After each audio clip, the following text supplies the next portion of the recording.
আপনারা নির্বাচনের কথা ভাবেন, যুদ্ধের কথা ভাবেন, যুদ্ধের জন্য প্রস্তুতি নেন, নির্বাচনের প্রস্তুতি না। দেশ বাঁচলে তারপরে নির্বাচনের কথা ভাববেন। আপনারা পেয়েছেনটা কি? এত লোভ ক্ষমতার। আমার এই দেশটা যদি আপনি আক্রমণ করেন, আপনার দেশটা আপনি হারাবেন, হারাবেন, হারাবেন, হারাবেন, পরে কান্নাকাটি করবেন, আমাদেরকে দোষ দিতে পারবেন না, বলে দিলাম।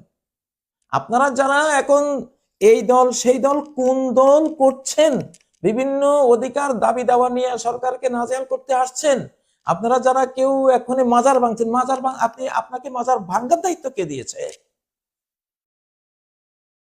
মাজার তো ইসলামের না, এটা ঠিক আছে, আপনি ফতোয়া দিবেন, আপনি মিডিয়ার জগতে বক্তব্য তুলবেন যে এটা তো ইসলামের না, কুসংস্কার, এখানে অনেক এই পাপাচার ওই পাপাচার, এগুলি বলবেন। কিন্তু ভাঙ্গার দায়িত্ব হলো কাজীর, একটা মুফতি, এটা হলো কাজী। মুফতির কাজ হলো শুধু ফতোয়া দেওয়া, জ্ঞানগত দিক তুলে ধরা, বাস এইটুকু, তার আর কোনো দায়িত্ব নাই এখানে। আর এটা ভাঙতে হবে না কি করতে হবে সেটা কাজই করবে, বিচারক। সেটা বিচারালয়ে, সেখানে রায় হবে, রায়ের পরে সরকার অ্যাকশনে যাবে। এখন মুফতি সাহেবরাই ভাঙতে যাচ্ছেন, তাই না? অসম্ভব, রাষ্ট্র ধ্বংস করে দেওয়ার কাজ করতেছেন। লা ইউকাল্লিফুল্লাহু নাফসান ইল্লা উসআহা, কোন ব্যক্তিকে তার সাধ্যের বাইরে আল্লাহ কোনো কিছু করার দায়িত্ব দেন না। কিছুতে এটা করতে যাবেন না, ওটার দায়িত্ব আপনার না। সমালোচনা করেন, খবরদার, এটা সরকারের দায়িত্ব। আল্লাহর কাছে আপনি হ্যান্ডকাপে, আপনি খারাপকে খারাপ বলেন, এটা শিরিক, এটা বলেন, এটা বেদাত, এটা বলেন, এটা আপনার দায়িত্ব। বাদ বাকি ডক্টর ইউনূসের দায়িত্ব, তার সরকারের দায়িত্ব। ডক্টর ইউনূস সাহেব বা বর্তমান যে ছাত্র জনতা সেনা যে সরকার, সে কিন্তু ট্রেন লাইনের উপরে চলছে ইনশাল্লাহ। এটাও স্পিরিচুয়াল ওয়ার্ল্ডের দৃশ্য, সিনারিও।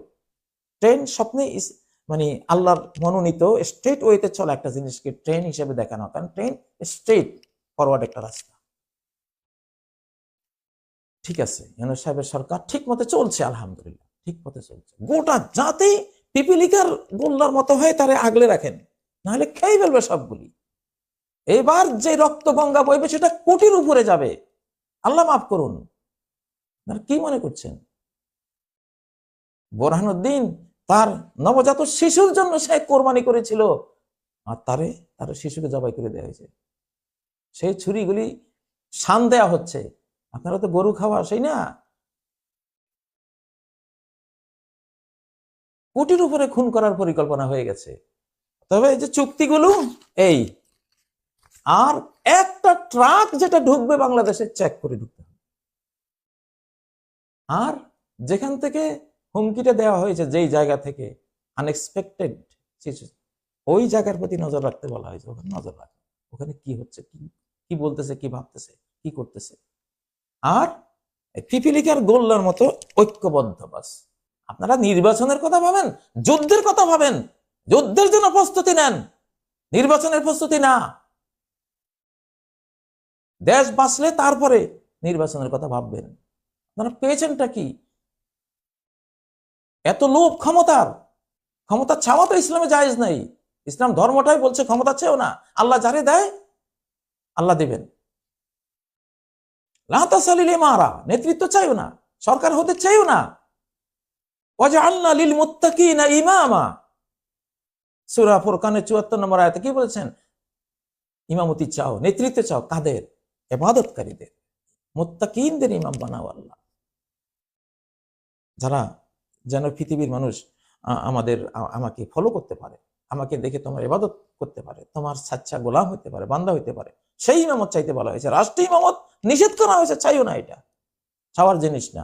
না চাইতে যদি জোর করে তোমাকে দেওয়া হয়, তাহলে আল্লাহ তোমাকে সাহায্য করবে, আর চেয়ে যদি নাও আল্লাহর সাহায্য পাইবে না। যাই হোক, আমি সরে গেছি, একটু প্রসঙ্গ এসছে। বলতেছিলাম কি, বাংলাদেশ আদতেই এক ভয়াবহ হুমকির ব্লু প্রিন্টের মধ্যে কিন্তু পড়ে আছে, এটাকে রেখে দিয়েছে। কিন্তু আমি তাদেরকে বলছি, আপনি যেই পরিকল্পনা, প্ল্যান, প্রোগ্রাম নিয়ে আসবেন, এসে দেখবেন হায় হায় রে কপাল, কেন আসলাম। প্যারাডক্সিক্যাল ওয়ারের মধ্যে পড়ে যাবেন। লম্বা করবো না আর, এটা কিন্তু পর্ব 1 দেখতে পাচ্ছেন, প্যারাডক্সিক্যাল ওয়ার পর্ব 1। তো কিছু কথা বললাম, এটা আমাদের জাতির নিরাপত্তার জন্য বললাম। আল্লাহ আমাদের বাংলাদেশকে রক্ষা করবেন। টের পাচ্ছেন না আল্লাহ বাংলাদেশের পক্ষে যে আছে? কিভাবে বন্যা আক্রমণ, এটা একটা আগ্রাসন, ফ্লাড আগ্রাসন একটা হলো।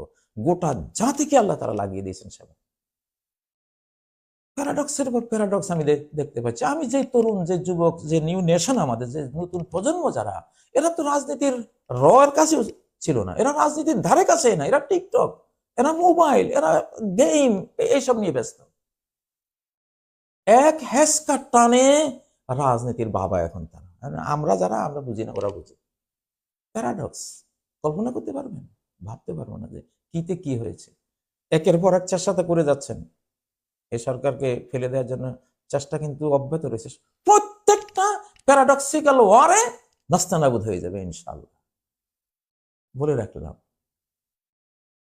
এরপরে যদি কেউ বাংলাদেশে আক্রমণ করেন, নিজের দেশটা হারাবেন, আমও যাবে, ছালও যাবে। ফাইনাল 2-2 = 4 রেজাল্টটা দিয়ে দিলাম বন্ধুরা। আমার এই দেশটা যদি আপনি আক্রমণ করেন, আপনার দেশটা আপনি হারাবেন, হারাবেন, হারাবেন, হারাবেন, পরে কান্নাকাটি করবেন, আমাদেরকে দোষ দিতে পারবেন না, বলে দিলাম। অতএব বাংলাদেশে যারা আসতে চান, ব্যাড নিয়তে আসবেন না। বদরে একটু বাঁকা করি বলে ব্যাড হয়ে যায়, ইংরেজি হয়ে যায়, তাই না? বদ নিয়তে আসবেন না, নেক নিয়তে আসেন।